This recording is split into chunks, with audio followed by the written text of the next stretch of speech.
Dami naming ulam. Salamat Lord sa kapitbahay na nagbigay. Pagpalain mo pa sila in all aspect of their lives. Dami. 2 tao lang nagbigay niya sa akin. 2 peraso. Yung sa taas, yung pinakamarami dun sa aking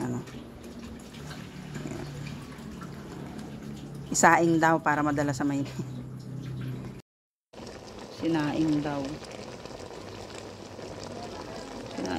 Isaing daw. Hindi ako marunong magluto nun eh. Basta ang alam ko, nakatikim ako nung nasa Batangas ako nun. Alam ko may kamyas at saka taba ng bahay. Basta maluto, mahala na pagdating. Ayan. Ano to? Ang tawag nito dito ay burok-buto o kaya ay pirit. Pagdating na sa Maynila ay tulingan. Alam nyo na, ang tawag dito ay burok-buto. Sabi ng mga Tagalog, pirit. Pagdating sa Maynila, tulingan. Pero na ay burok-buto.